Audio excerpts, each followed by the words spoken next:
everyone, and welcome to the Only Land Fan Show. My name is Kendall Lejeune, and our guest today is David VanSteenkiste. After a successful career in engineering and sales, in 2012, David decided to pursue real estate investing.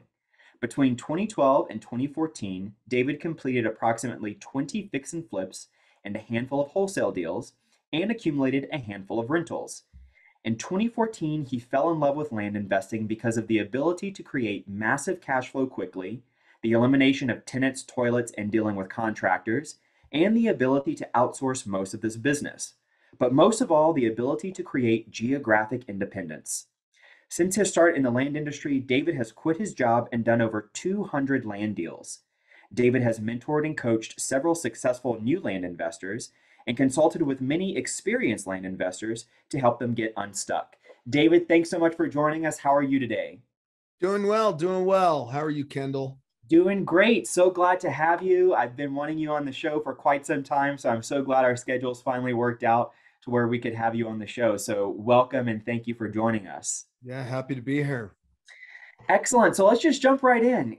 Tell us a little bit about how did you get started doing land deals? Oh gosh. Well, let's see. I was back in maybe late 2014, middle of late 2014, and I think I saw it was a Land Geek webinar. I was still doing fix and flips, and pretty frustrated with it. Actually, I had just gotten done doing a bit of math and comparing all the work I was doing and how much I was making versus just going back into sales. My old sales job. And and it wasn't, at the end of the day, it was like, man, I'm working harder and making about the same amount of money. I mean, got some tax advantages, but that was about it. And I discovered this, little Land Geek webinar, and I bought his little toolkit because I had already had a lot of real estate training and marketing training, sending letters, things like that. It wasn't so outside the box for me. So I sent out some postcards and, to cheap desert squares like they taught back then, and got a handful of deals and sold them real quickly and proved the model to myself and thought, okay, so I had just gotten a job offer that I wasn't even looking for. I got a call out of the blue, and it was a great job with people I knew.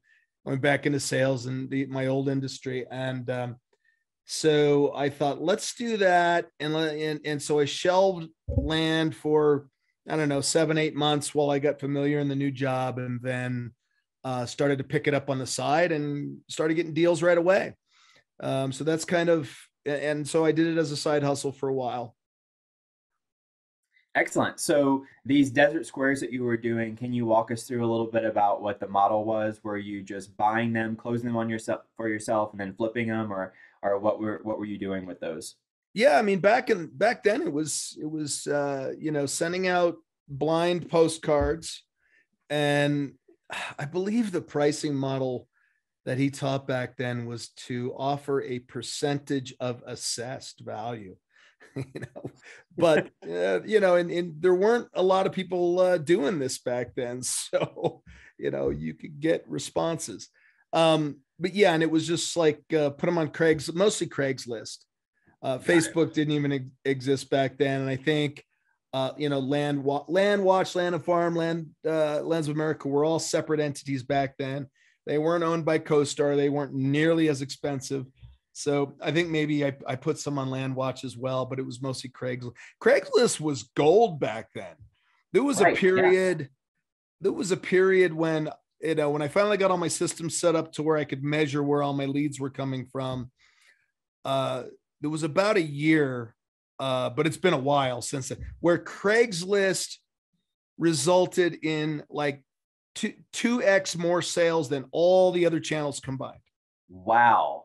Yeah. Wow. Times have changed, right? Yeah, very much so.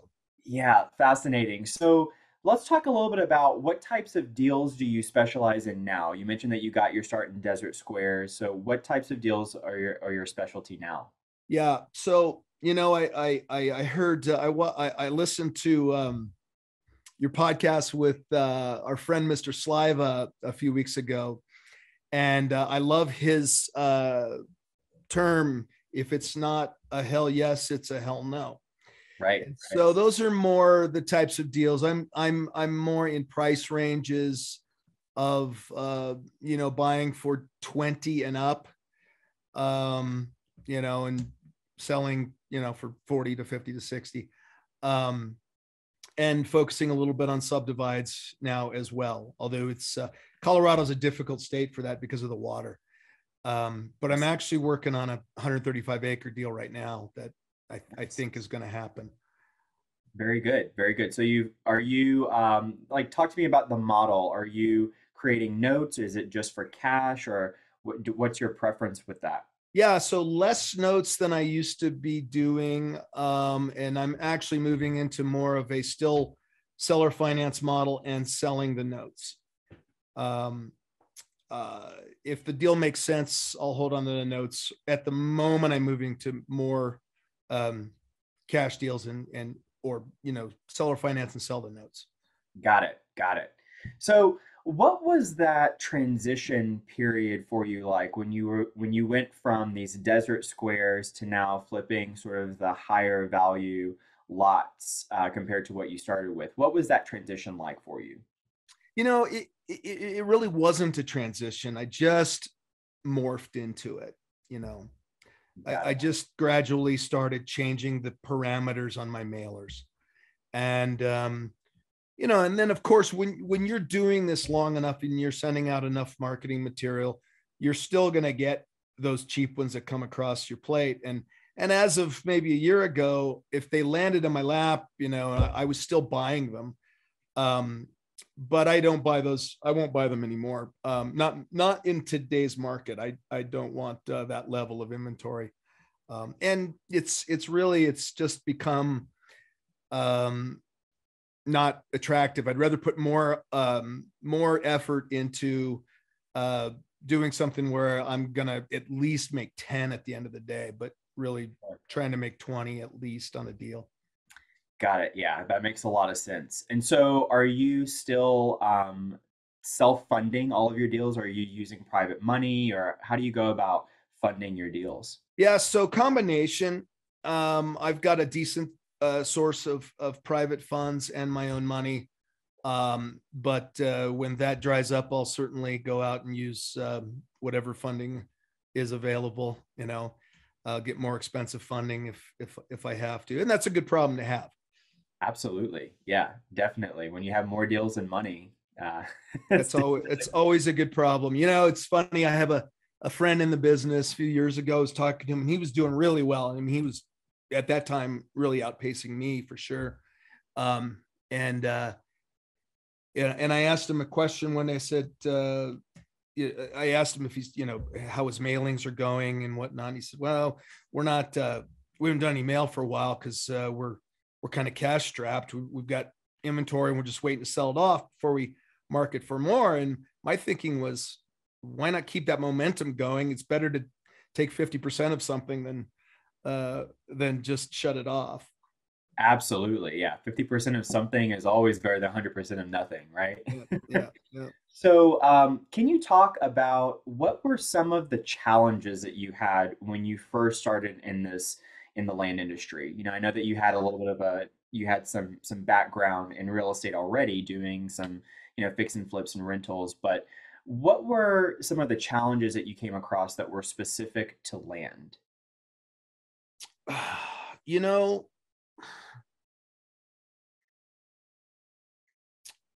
when I first started, um, I think some of the biggest challenges were systems, systems and technology and getting everything to talk. And I'm not a real tech guy. I know just enough to be dangerous, but don't ask me to ever do a zap. Um, Got you it. know, Well, you've got AI that's coming out now, so yeah, right. that may help. Um, That may help some. yeah, I hope it's not good enough to make us to where we lose our unfair advantage with the with data being inefficient, right? Right. Yeah. I definitely get that. I definitely get it. Yeah. So let me ask, because I like to ask this question to everyone. I think it's so interesting to hear the different perspectives. But there's been a lot of talk about the market and the market changing and Yep. shifting and things like that. Where do you see the market going now, and what are you going to do to pivot or adjust that way you can thrive in this upcoming market? Yeah, great question. And it ties back to everything we've talked about so far. So, you know, I go back to Justin's statement: if it's not a hell yes, it's a hell no. Um, you know, we coming through the pandemic when the market was just absolutely crazy, and anything decent at the right price would, if you're doing a good job of marketing, would sell, and the really nice stuff sold quickly, you know. my One of the best deals I ever did was during the pandemic. I bought a half-acre lot up near the Breckenridge ski resort for 40 grand. I turned around and flipped it through a realtor in 36 hours for 240 grand. Whoa. Now that's a That case was, study. yeah, Yeah. that was luck. That was absolute luck. If I got time, I'll just tell a brief story on that. You know Yes. how when you are in data tree and you draw polygons, Mhm. you draw an area. Well, I always thought that, but data tree doesn't show you the county border, right? You got to kind of eyeball it. But I always thought, yeah, it doesn't matter if I roll over into the county next door because I'm only setting a filter for that county that I'm working in. And I thought it would just chunk those off. Right. Um, well, it didn't, but lucky for me, it picked up that deal in Summit County instead of Park County. Wow. It tells you how lucky that was. Wow. But it's, the old adage: the harder I work, the luckier I get, or the more you do this stuff, eventually, you're going to, doubles and singles. Eventually you're going to hit a home run, and you're going to be like, I take no credit for that, but I'll take the money.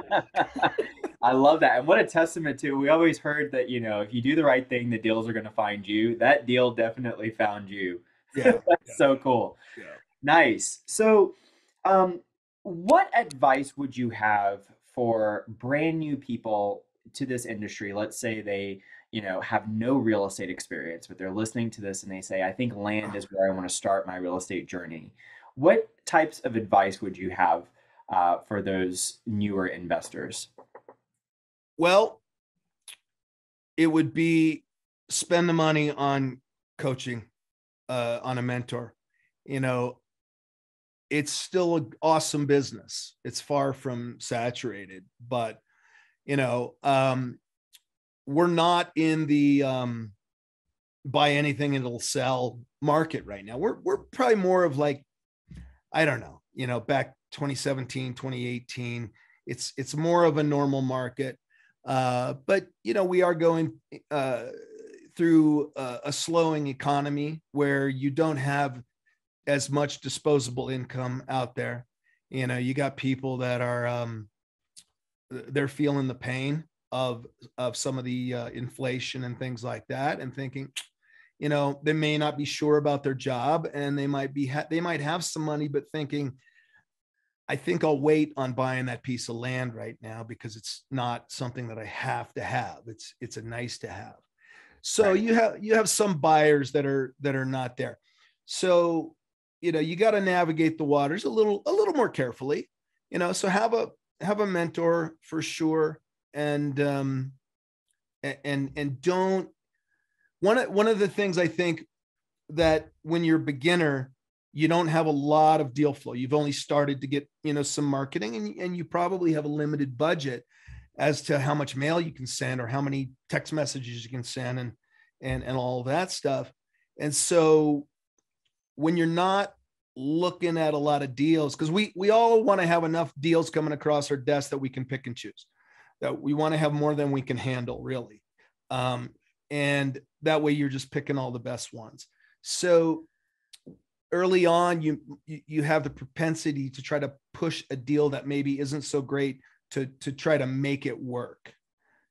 And so that is that it's a critical thing to be able to just, set your criteria and like, this one doesn't meet it, next, or go back and negotiate, and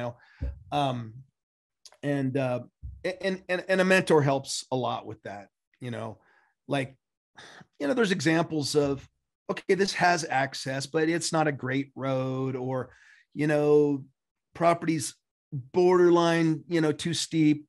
How much is enough? And there's a lot of nuance in that, because you can look at a property that's got some steep terrain, but it's 10 acres and only part of it has steep terrain. Well, how saleable is that? How does it compare to the other properties around it, and things like that just come with experience? And sometimes it's a little bit of gut.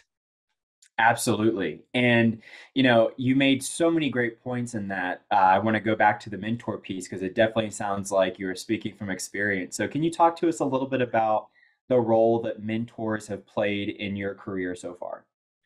Yeah. Well, wise people learn from their mistakes, but geniuses learn from other people's mistakes, right? I didn't coin that. I think I heard that from Robert Kiyosaki. That's but great. We can hack our success by paying for it up front with a mentor, or we can go through the school of hard knocks, and we're going to pay for it anyway. One way or another, you're going to pay for your success. You can pay for it through mistakes, or you can pay for it through, when I got into land, I figured, damn it, I just spent a lot of money on coaching for housing and all that stuff. And I had success, and I was like, I can figure this out. So I actually really do wish that I had not been cheap early on and had gotten a mentor. Now I eventually did get some help, and that helped propel my, get me to the next level. It helped get me unstuck, and then, of course, after that, you want to stay plugged in masterminds and be in the community and talking to people, because things change and things are changing, and we're right. We've been sort of in this world of send one piece of direct mail a year per county, and that doesn't really work anymore. Right. We got to at least hit them again with mail, or, people are starting to add in texting and voicemail drops and all of those other technologies. So we're in a bit of a changing world, and you gotta stay up. Absolutely. Yeah, I think that I agree with all of that wholeheartedly. I think that there's number one, there's magic that just happens in masterminds when you're around people that are doing the things that you want to do at such a high level. And just being around that and being in that environment and seeing what's possible. I mean, there's so many things that will affect your business in the nuts and bolts, but also the inner game and your thought life. I mean, it's Yeah. priceless stuff, right? Glad you touched on that, because mindset is everything. Look, even you, I am sure, if you don't say yes, you're a liar. get down. We go through slumps. Totally. Absolutely. And we might have other shit that's going on in our life that compounds it. Absolutely. And sometimes you just need to get around people and you hear, this dude's killing it and he's upbeat, and okay, I know I can do it too, and he's, hey buddy, can we get offline, and have a call after this? Yeah. And that person might just pick up something that you're missing and say, hey, I've been starting to do this and it's been successful. So masterminds have been very, very instrumental. So I would say to the beginning person, well, anybody really, if you can't afford to hire a mentor just now, find a mastermind. Start with a free one, then, whatever, find a mastermind, get around like-minded people.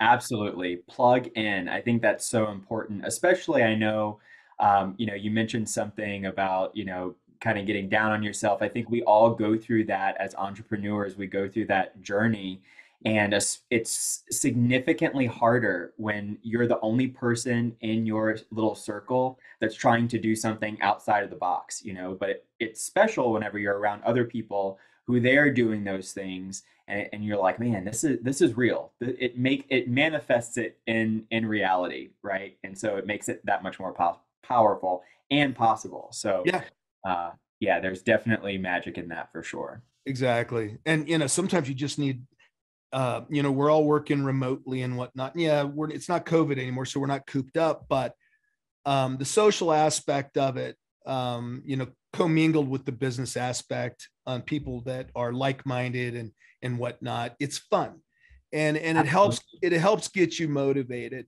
You know, I can't tell. We Howard and I with Land MBA, we have a Tuesday night mastermind called the Smart Bar, and so last night um, there were a couple of people on it that were just really frustrated. Uh, they were having some issues with a couple of things, but by the end of that call, they were upbeat and ready to go again because they just pulled a couple little nuggets from people that, hey, go do this and try that, and so they're Huge. priceless. Absolutely, absolutely priceless. And I know that I've met some of my best friends, and amazing people in some of those circles. So it's definitely good stuff. Definitely good stuff. So shifting gears a little bit, I'd love to talk about your business. Can you tell us a little bit about, what type of volume are you doing a month? What types of numbers are you pulling right now? Yeah, so I've reduced my volume significantly in doing larger deals. So Or I'm averaging about 2 deals a month right excellent. now. Sometimes it's one, sometimes it's three, but I'm averaging about two and I think I just looked at it. My average profit per deal is about 13 grand. So I try to keep it between 10 to 20, sometimes 30, but and then yeah, so about a 250,000 profit Excellent. typically. Yeah, Excellent. So what does your team look like? Are you a one-man show? Do you have a team? I have at one time I had a lot bigger team. We were doing a lot of text messaging and testing that out. One time, so I have one full-time US VA. She's been with me for a few years. And then I have a couple of part-time Filipino VAs that are specialized. I had a full-time gal, and she her husband got promoted, and she had her second baby, and she was with me for 4 years and knew everything in my business. So Wow. I lost her in January. She basically retired, which I'm happy for. Wonderful woman, and she was, great for me those 4 years. And I opted not to replace her at the time, just because I felt like it was going to be a little bit slower year. But I'm feeling like I need somebody now, so I'm looking for to hire one more another VA to replace her. But I'm gonna try Latino this time. There's so many more good resources there now, and a lot of good English speaking, educated people at comparable hourly rates to the Philippines, and you don't have the time difference, and you get the bilingual. So even if your salesperson is not that VA, they can help from time to time. So I think there's a lot of value there. Yeah, that's a great point. That's a really, really good point. I know, especially here in Texas, we have, that's such a huge selling point is that bilingual Spanish speaking team member, to be able to interface with sellers and buyers. Absolutely. Yeah, yeah. I mean, and now you're right. I think it's even becoming important for on the acquisition side from time to time. Um, Absolutely. yeah. So, can you talk to us about how do you go about picking your target market? It's not rocket science. I used to be really much more detailed about it. I get into migration trends and all of that. The only thing I look at now as far as migration trends is I look at it statewide. I'm just trying to stay away from any of the states that have been really, I don't want to be political and say blue states, but they happen to be some of the blue states, but areas where they've got a mass exodus, or they're losing population, and we're maybe a little bit not business friendly, states, overdid it during the pandemic maybe. So I might pick some of those states to not necessarily be my priority to go into. But I want to look at activity, and I want to look at demand, especially when, now for me and for people who've been doing it a while, there's, sometimes I'll go contrary. Sometimes I'll look at areas and try to find where, okay, there's some realtor listings, but like there's hardly any land investors playing here. And let's test that. So I haven't done a lot of that, but I think that you might spend more money on marketing, but I think you could get some real gems if you focused on it. But I primarily look for activity, and I'll look, I'll watch out for seasonality. I want to go where warm weather is, unless I'm going to time it, and where the cold weather is, I'm going to mail, late winter, I'm going to mail, so that by the time I actually get through the cycle and go to list it, it's late spring, early summer. Got it. Excellent. And so, speaking of mail, what are your preferred, marketing channels? How do you market for deals? Yeah. So still direct mail is primary, and it's gold. I mean, that is the gold standard. My favorite offer letter is arranged offer. If it's an area that I've done, that I'm quite familiar with, then I do blinds there, because it's quick and easy to do the pricing.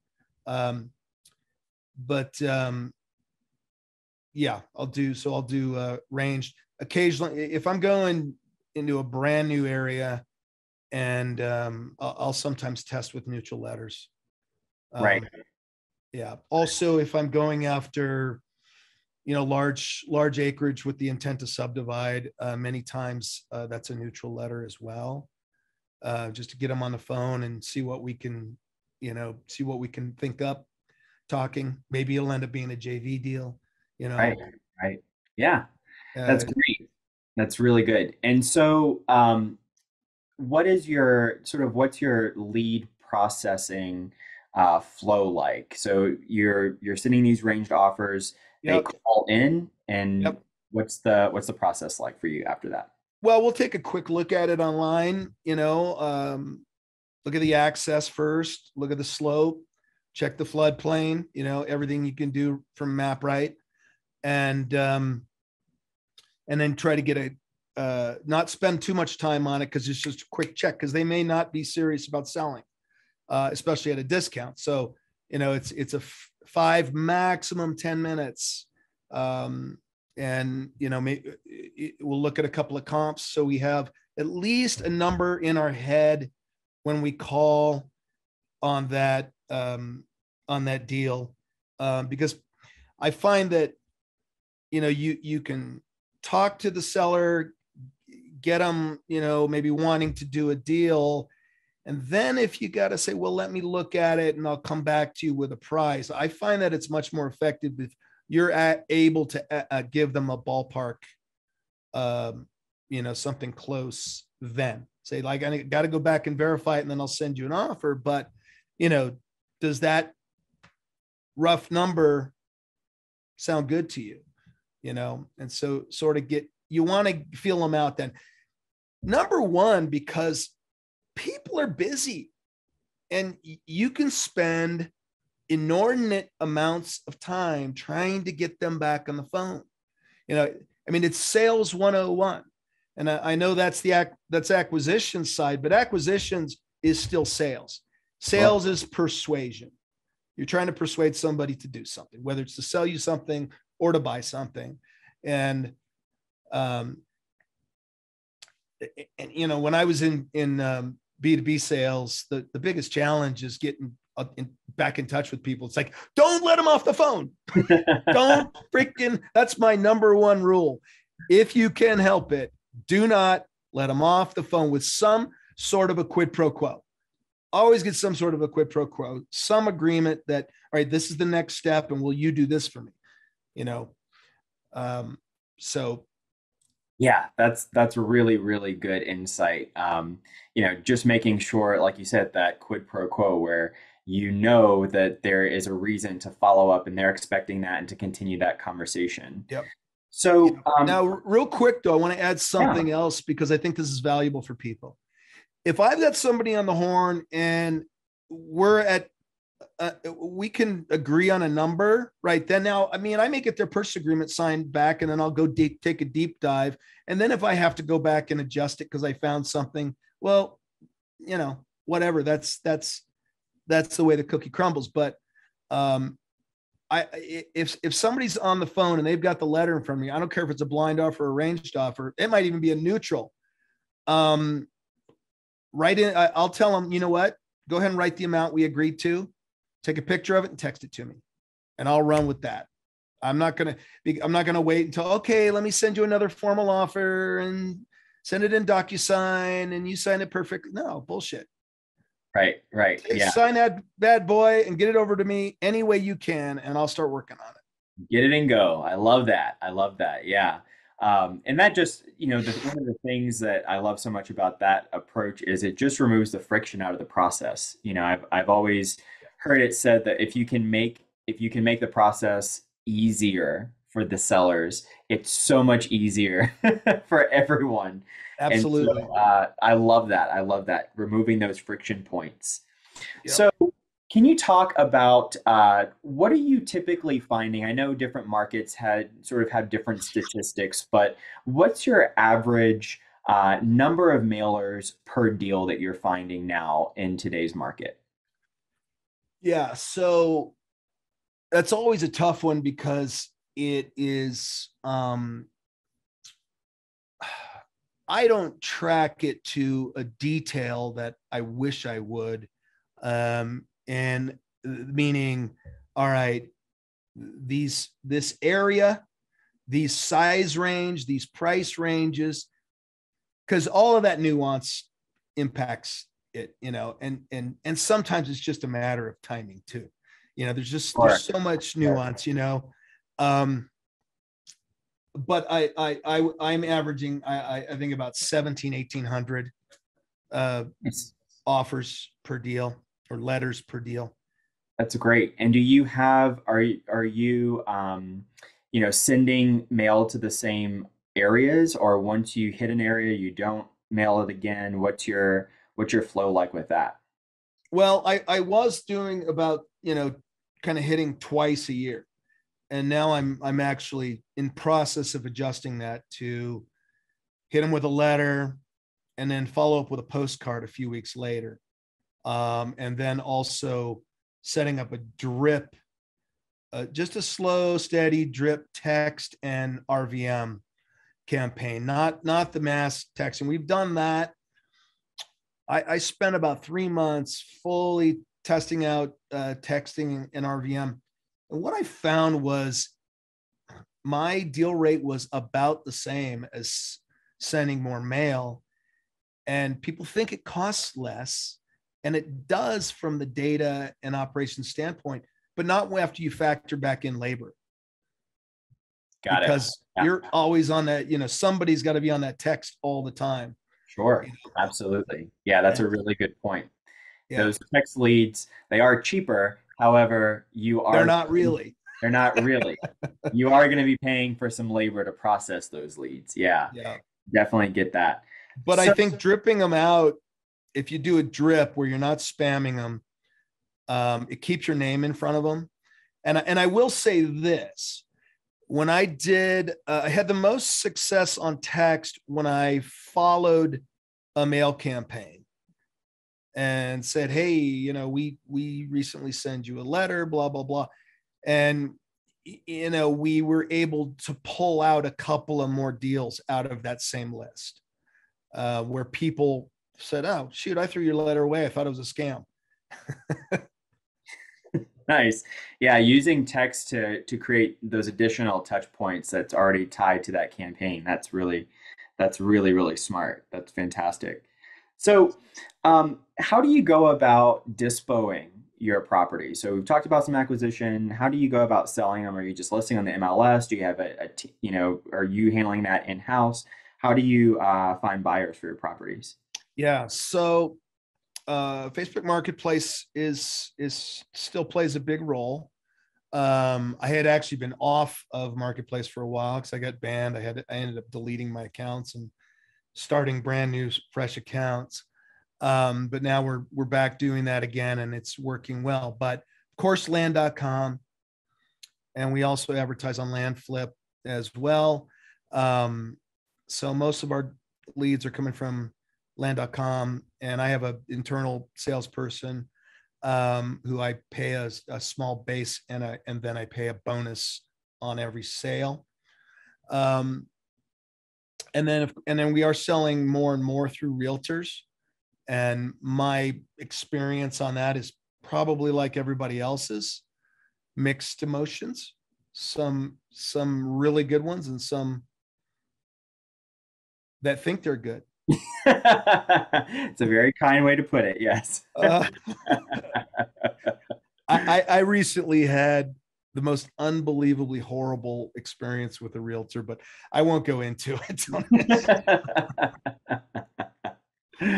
Oh gosh, I definitely get that. Not all realtors are created equal, right? Like No, not everyone has the uh, absolutely not. No. same drive, that's for sure.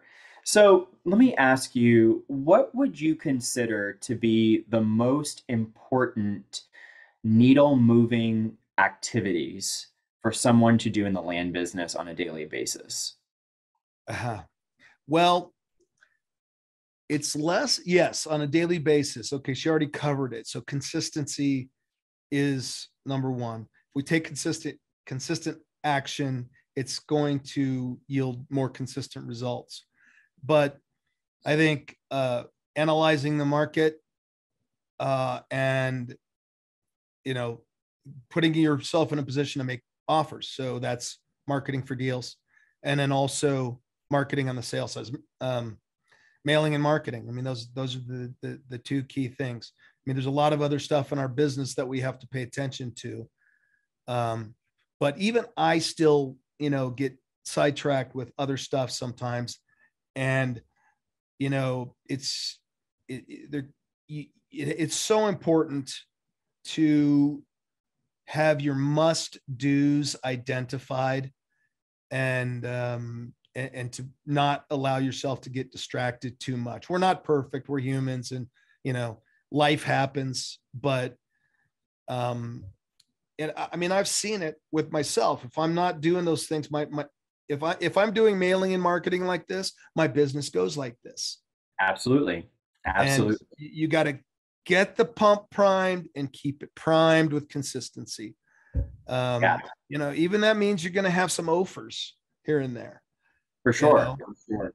Yeah, you're I think burnt. that's a great point. There's so many things that can demand your time that pull you away from the fundamentals of the business, which is sending out offers and getting that mail out. And Yeah. so, yeah, I definitely have fallen into that trap myself. I mean, I can't tell you how many times I've gone down rabbit holes of like, oh, I gotta have this CRM, and let me dig everything into the CRM. I'm like, oh my gosh, I need to keep the eye on the ball, right? So it's super easy to do that for sure. Yeah. Yeah. It really is. So, what are your main deal breakers when you're looking at properties that come across your desk?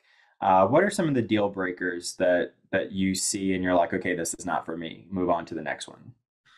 Yeah. Well, the easy ones, the easy knockouts are access, too much slope. Um, those are the big ones. Um, really. And then of course, you know, um, if we can, sometimes you'll find something that's really hard to comp. I mean, you just can't find any data.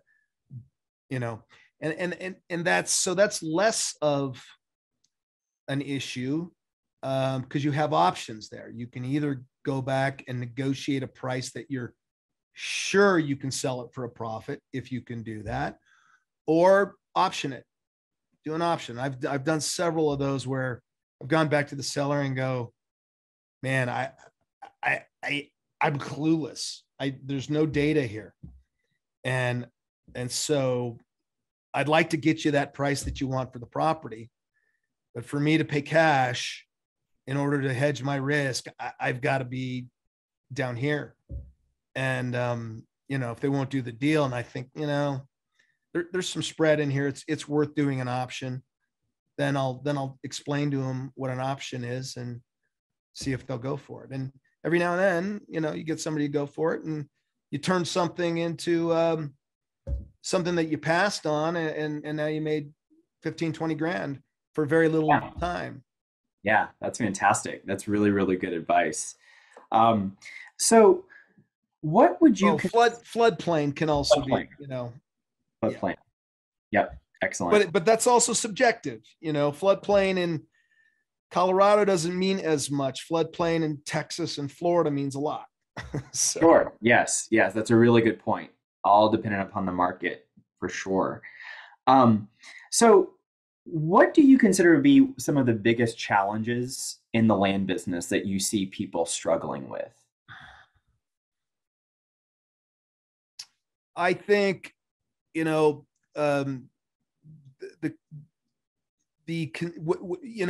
a lot of people that start this business who are not entrepreneurs.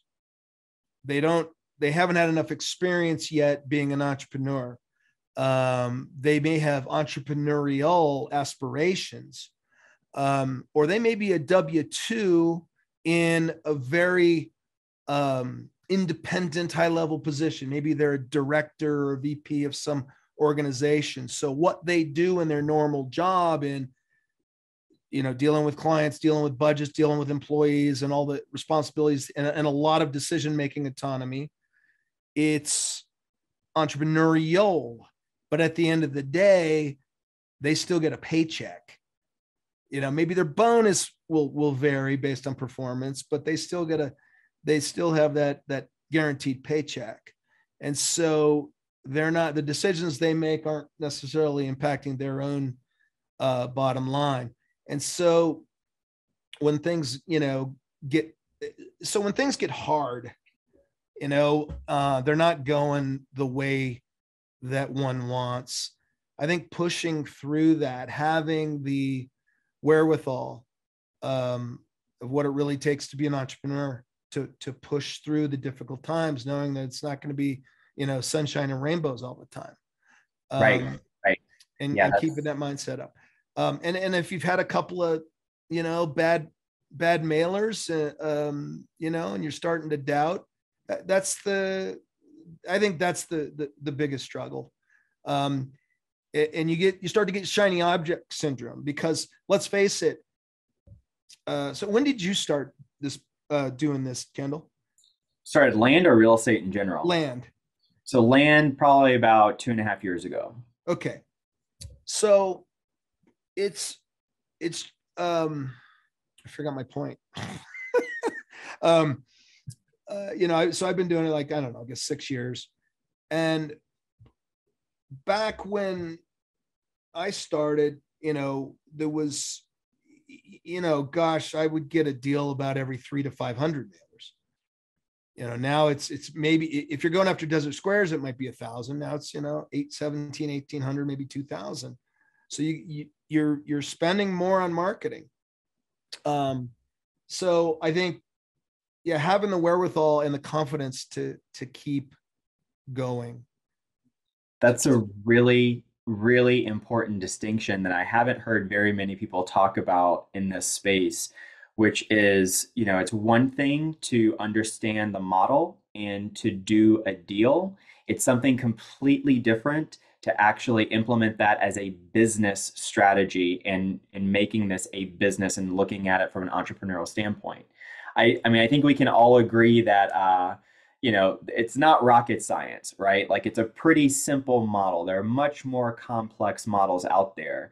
Yeah. Um, but what makes it really challenging is what happens when that simple model breaks down, right? Like, how are you going to fix it? How are you going to push through and persevere, right? And have that sticking power, which is the entrepreneurial spirit that you talked about, you Yeah. know? And it's easy to get shiny object syndrome. What I wanted to say earlier now, I didn't have all these podcasts and all these different resources and a million people teaching it back then. Right. And there are people that are gung ho on texting and gung ho on this and gung ho on this type of mailer and whatnot. And so I think it's easier than ever to get shiny object syndrome. You're new and you're trying to learn and find successful people and see what they're doing. And the thing is, and the thing that you learn as an entrepreneur, okay, that's a good idea. That's a good idea. But you can't just keep jumping from pillar to post. You got to make a decision. And if you only have the budget to do one thing, it's like stick to mail and do mail really freaking good. So wait, let me just make sure I understand this, David. Are you saying that if I mail 200 mailers in 1 month and I see nothing, that I'm throwing the baby out with the bathwater if I say, okay, mail doesn't work. I tried it, it doesn't work. Yeah, or even if I did, Dave said I'd get a deal in like 1,800. I mailed 2,000. I didn't get a deal. Well, no. After you mail 20,000, you'll find that your average was one deal out of 1,800. Okay. It's an average, right? It's not a Yes. quota. I wish it were a quota where we could say, Yeah. hey, I cash in my 1,800th mailer. It's time for my deal. Doesn't work that way. No, but sometimes you might get that one call and the guy has 10 properties and wants to sell you. Absolutely. And Absolutely. you don't get that unless you keep marketing. And that's happened to me multiple times over my career. Yeah, I love that. And I think it goes right back to what you were saying. The more that you work, the luckier you get, right? That's why. It's because it's a numbers game. It's all average. Exactly. That's fantastic. So, what is the biggest surprise you've had so far in your land journey? Oh, man, that's a good question.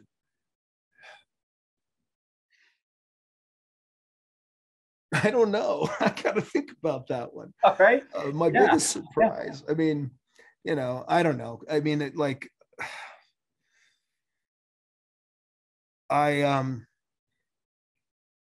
that really killer Breckenridge deal I told you about. Yeah, that's a nice surprise. I mean, crazy. I think of my time total, there was, I had maybe an hour into that. And there was no issues or hiccups with it. Gosh, I probably got surprised early on when I sent a mailer out and got my first mailer and got a handful of deals. Right. That's a hard one. Maybe it'll come to me. I don't have a really great answer for you on that. Well, I think that 200K surprise, that was a really nice one. That was a really good one. That was a really good one. Well, I just want to thank you so much, David, for sharing your journey with us and your knowledge and information. This has been absolutely incredible. Thank you so much for giving to us today. How can we give back to you right now? What types of resources or connections are you looking for currently? Oh, great. Well, I'm always looking for people who have money to invest. We do have a coaching and mentoring business at Land MBA. So if anybody needs anything, they can look us up there. And feel free to check us out on the Smart Bar Mastermind if anybody wants to join that. But other than that, just keep being successful. Excellent. And how can we reach out to you if someone wants to connect with you about Land MBA, or if they have money that they want to invest with you? They can go to our website at land.mba or email me at hello@land.mba. And that's the best way to get me. Of course, there's Facebook and Instagram and all those, but the email is the best. Awesome. Well, thank you so much, David. That has been absolutely incredible. So much great value here. Thank you, everyone, for joining us. Looking forward to seeing you all in the community. David, again, thank you so much. Looking forward to seeing you down the road, potentially Awesome. maybe doing some JV stuff. I'm interested in this truck storage idea. So Yeah. definitely looking forward to chatting about that some more. So thank you guys, everyone. Have a great week. Be safe, and we'll talk to you soon. Thanks, Thanks. guys. Awesome. If you're interested in hearing from other 6 and 7 figure land flippers about how they've built and run their businesses, then check out my group OnlyLandFans, where I do a live interview each week inside the group. You can grab that link at the description below. Until then, be great, have a great week, and catch you in the next one.